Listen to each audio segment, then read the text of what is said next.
대선 좀 이야기하겠습니다. 헌재가요, 지금 3월 안에 탄핵을 끝낸다고 판결문 작성을 시작했다는 겁니다. 그 다툼의 여지 없는 언론 자유 침해 부분부터 판결문을 작성하고 있다는데요.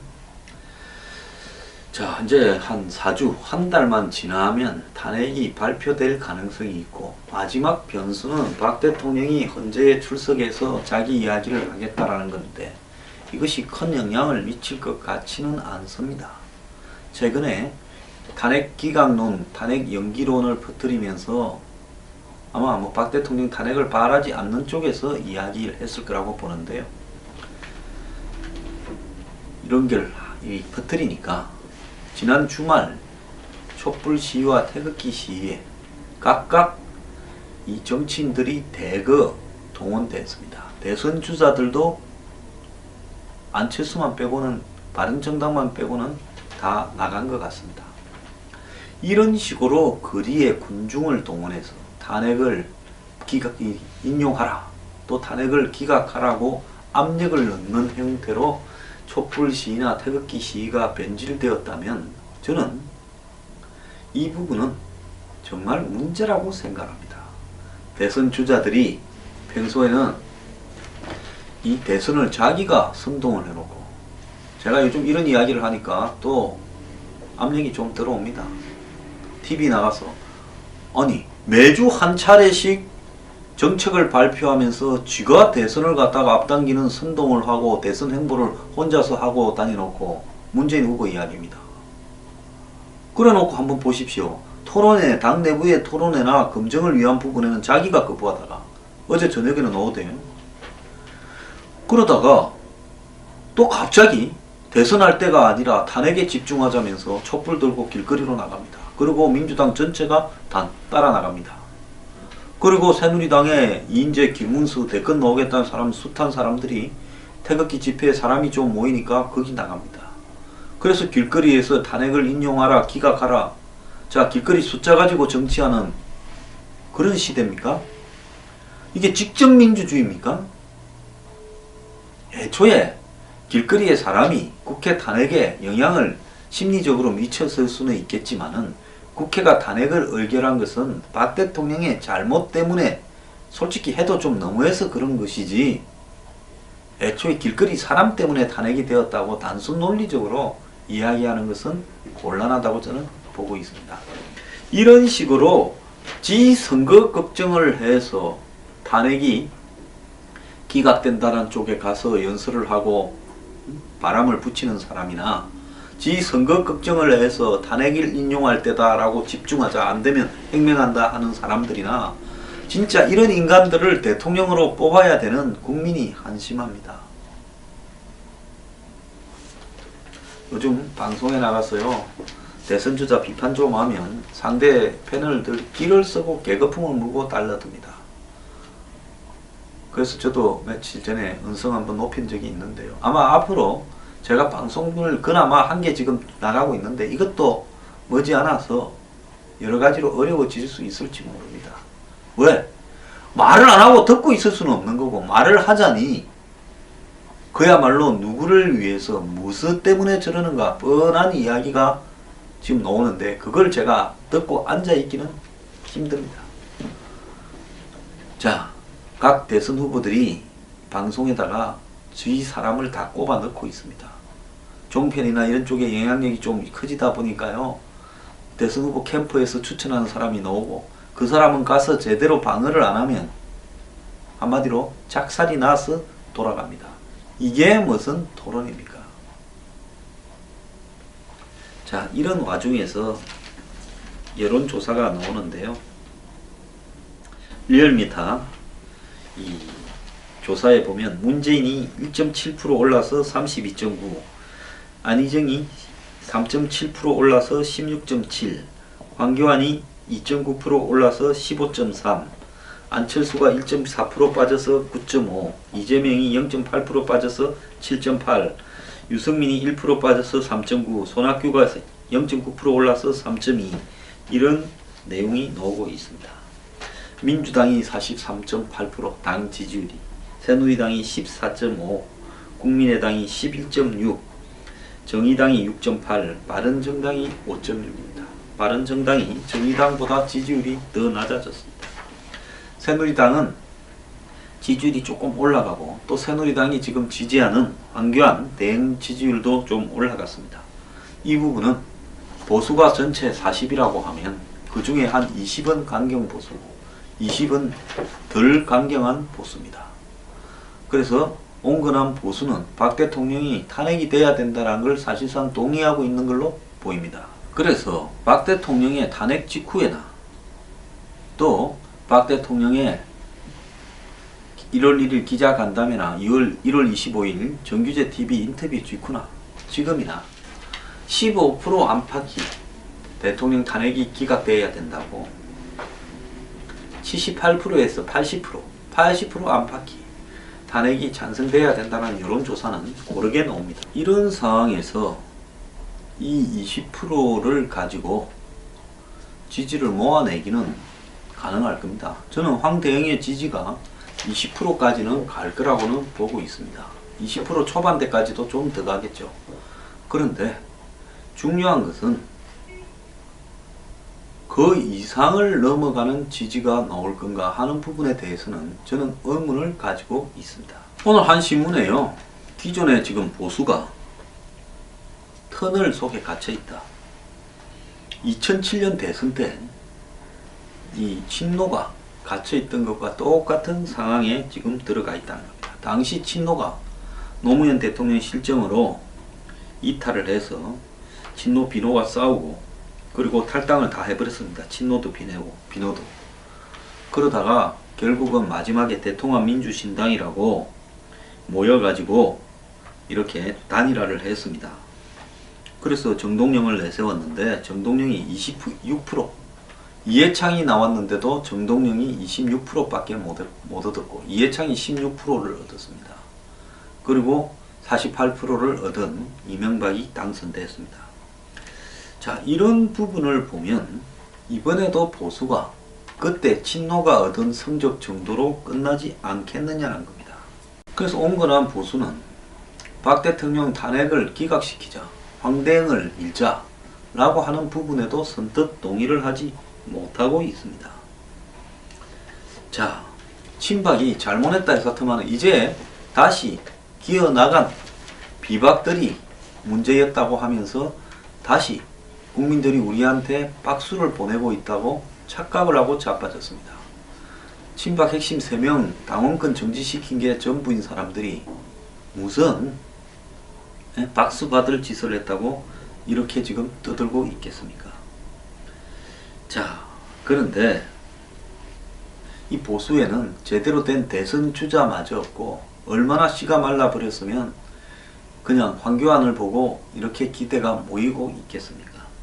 그런데 황대행이 과연 이번에 이 대선 국면에서 확장성을 보여갈 수 있겠느냐? 저는 쉽지 않다고 보고 있습니다.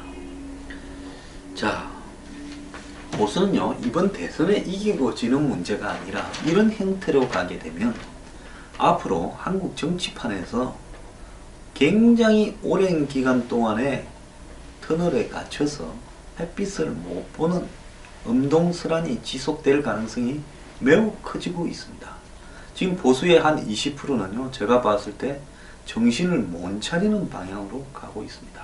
자기들끼리 모여서 이 모든 사태를 어혹이다, 이 모든 사태를 공작이다, 설이다, 기획이다라고 이야기를 하고 싶겠지요.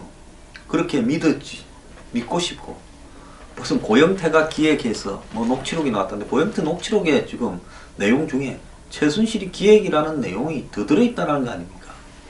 태블릿 PC에 책임을 전가했다가 고영태한테 전가했다가 안종범한테 전가했다가 이런 식으로 뭔가를 희생양을 삼으면서 위로를 받고 모든 것이 기획이라고 이야기를 하고 싶고 그런 사실관계에 대해서는 묻지도 따지지도 않고 무조건 믿고 싶은 이런 어떤 마음들이 있겠지만 이렇게 가서는 저는 안 됩니다.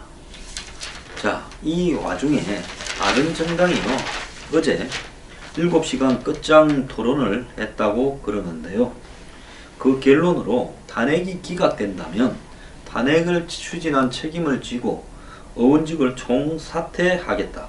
그리고 헌재의 판단에 승복을 하겠다라고 하는 말을 했습니다. 저는 잘 했다고 보고 있습니다. 자, 바른정당이 지금 정체성이 확립이 안 되는 부분은 정당을 너무 정치공학적으로 바라봐서 그렇습니다. 반기문이 나올 거다. 그러면 우리는 반기문을 컨트롤해서 연정을 만드는 중심에 서겠다. 이런 식으로 책상머리에 앉아서 먹물들처럼 지금 정치를 바라본 부분입니다. 그러다 보니까 정치가 꼭 그렇게 안 될 수도 있지 않겠습니까? 그런 상황에서 여러 가지로 지금 이 뜻대로 되지 않다가 보니까 실체가 불투명해지면서 정당의 지금 미래가 앞이 막힌 겁니다. 유승민 하나, 남경필하고 둘이 나와 있는데 남경필은 뭐 잡히나 마나한 지지율이고 유승민도 3%를 못 벗어나고 있습니다. 이런 지지율이 나온다는 것은 이제 대선 후보로서 사실상 끝난 겁니다. 유승민 의원이 대구, 경북에서 비토를 받아서 그렇다라는 부분도 있겠지만은 궁극적으로는 유승민 의원의 정치력의 한계가 드러나고 있다라고 보고 있습니다. 그러면서 새누리당과 단일화는 가능하다 이래서 황교안이 혹 검정 등으로 여러가지 이유로 출마 안 했을 경우에 본인이 보수진영 전체의 후보가 되겠지 생각을 하는 모양인데요. 아무리 사람이 없어도 3% 가진 사람이 앉아서 입에 저절로 감이 떨어지는 일은 없을 거라고 보고 있습니다. 그런 착각을 깨길 바랍니다. 유승민 의원도요, 자기를 버릴 때는 버릴 줄 알아야 된다고 보고 있습니다. 지금 가장 좋은 방법은 새누리당이나 바른정당이 외연 확장성이 있는 안보는 투명한 이런 후보를 하나 내어 걸고, 저 개인적으로는 반대하고 있습니다만은 이원직 정부제 개헌, 그리고 임기 단축 3년, 그리고 집권 시에는 연정까지 내어 걸면서 새누리당, 바른정당 밖의 세력까지도 포함한 다음에 거기서 대선 후보를 한 명을 정하는 행사를 좀 거창하게 해야 되는데요. 지금 하는 수준으로 보면 그까지도 갈 수 있겠나 의문으로 보이고요. 황대응은 지금 출마 행보를 사실상 하고 있는 걸로 보이고, 그만두는 시점은 대통령 탄핵이 인용되고 난 이후라고 지금 보는데, 만약에 3월 13일 날 탄핵이 인용되면 곧바로 그만둘 것 같지도 않습니다. 제가 볼 때 한 보름쯤 더 할 것 같아요. 그래서 한 45일 후다닥 대선을 한번 뛰겠다 놓을 건데, 그 결과는 26%가 나왔던 지난 2007년에 정동영 짝이 될 거다라는 우려를 한 한국의 보수 언론이 오늘 칼럼에서 이야기를 했습니다. 현실적인 부분이라고 보이는데요. 자, 지금 대선 후보 중에 상당수가 사드 배치를 자기가 당선되면 재검토하겠다고 야권 성향 후보들이 이야기를 하고 있습니다. 자, 지금 이 미국의 트럼프는 사드 배치를 조속히 해야 된다고 국방장관을 보내서 확인을 했고, 벌린 외교 안보 보좌관도 그런 부분을 확인을 했습니다. 자, 중국이 뭐라거나 북한이 뭐라거나 관계없이 이 사드 배치는 지금 한국이 미국과 중국 중에서 이들이 잘 지낼 수 없는 세계적 정세가 벌어지고 있는 상황 속에서 어디에 붙을 건가 라는 부분을 결정하는 부분인데요. 우리가 사드 배치를 철회하자라는 가능성을 이렇게 대선 이후에 논의를 해서 다시 결정하자라고 이야기하는 것은 결국 미국의 트럼프 입장에서 봤을 때는 한국은 미국을 선택하지 않고 중국을 선택했다고 볼 거고, 그렇게 된다 그러면 한번 생각을 해 보십시오. 지금 중국은 저거들은 우리 국경에 미사일과 사드보다 더 센 레이더를 배치하고, 일본에도 사드가 있고 미사일이 있는데 그건 말을 하지 않고 한국만 이야기합니다. 그건 뭔가 하면 북한이 그렇듯이 남한도 우리 나발이에 들어가고 있는 나라인데 왜 여기에다가 미국 너가 사드를 배치시키고 남한 정부가 그걸 받아들였느냐. 박근혜 당신 안 그랬잖냐. 우리한테 와서 잘했잖냐. 자, 좀 있으면 한 3개월만 있으면 중국을 따르는 종중정부, 종북정부가 한국에 등장할 수 있다. 그래서 우리는 그때까지 참고 밀어붙이겠다 하는 이야기를 지금 하고 있는 겁니다. 자, 그런데 주한미군 28,000명에 대해서 미국이 그 성능의 효용성 여부를 떠나서 이게 있어야 보호할 수 있다 하고 하는 사드라는 수단을, 그들을 지킬 수 있는 수단을 북한이 공중으로 550km를 쏴서 한국 내에 어디든 마음대로 하늘에서 수직으로 미사일이 떨어질 수 있게 만드는 속에서 페이트리어트 미사일 가지고는 안 된다라는 것이, 요격이 불가능하다는 것이 거의 알려지고 있는 상황 속에서 이 사드 배치를 재검토하겠다라는 후보가 이렇게 당선되고 사드 배치를 거부하게 되면 이것은 주한미군 철수로 곧바로 이어질 수밖에 없고, 이 결정이나 말은 우리가 하는 것이 아니라 미국이 하는 겁니다. 미국의 지금 여러 가지 움직임을 보면 외교의 서로 관계나 동맹의 관계를 존중하는 예의 차원에서 그런 말을 안 할 뿐이지, 미국은 지금 수차례 이런 사드 배치에 대해서 몫을 받고 있는 겁니다. 한국 정부가, 새 정부가 이 몫을 굳이 빼내겠다고 하고 대선 때 그걸 반대한다는 걸 공약으로 한다면 그때는 미국이 한국과 같이 가기 어렵다라는 이야기입니다. 이것은 미국 정부의 공식 차원이 아니라 최근에 있었던 여러 한미관계 군사안보 전문가들의 포럼에서 미국 측 전문가들이 이야기를 한 겁니다. 한국에 새 정부가 들어와서 기존의 미국과의 동맹을 다시 뒤집는다면 이것이 동맹이라고 할 수 있겠느냐라는 이야기입니다. 자, 그렇다면 이번 대선은 이 사드 배치라는 부분이 한미 동맹의 유지 여부를 결정하는 매우 관건이 되는 핵심 사항이라는 부분을 인식을 하고요. 이 부분을 가지고 우리가 어떻게 해야 될지 결정을 해야 되는 어떤 시점에 있다고 봅니다. 그런데 그런 부분들을 대충 판단해서 적당히 가려고 하다가는 큰 사단이 날 수 있다라는 생각입니다. 그런데 그러한 부분에 대한 토론은 TV에서도 어디에서도 제대로 주어지지 않고 적당히 넘어가고 있습니다. 자, 보수는 지금 이 사태를 어떻게 풀어가야 할지 방법론에 있어서 전부 헷갈리고 있고 아주 구시대적인, 안 그러면 박근혜를 살리는 것이 탄핵을 기각시켜서 이 종중 종북 정권을 탄생하지 않는 방법이다라고 생각을 하고 있습니다. 근데 그것이 가능하겠습니까? 자, 이 방향을 상실한 보수와 대선이 거의 다 됐다라고 생각을 하면서 이제는 본질을 드러내고 마음대로 떠드는 일부 야권 후보들, 이 속에서 오죽하면 좀 떼줄 거니까 여기 와서 붙어먹고 나 좀 지지해줘라 이렇게 하는 연정론까지도 지금 나오고 있습니다. 자, 정말 한심하지 않습니까? 자, 이런 자들을 보수라고 믿고 기대를 합니까?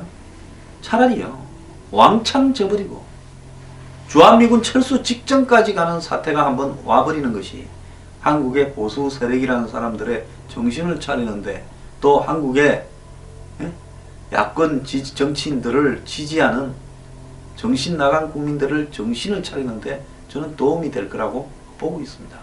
실제로 눈앞에서 한번 벌어지는 일을 지켜봐야 이 나라는 정신을 차릴 수 있을지도 모릅니다. 어쩌면 그때는 너무 늦었을 수도 있습니다.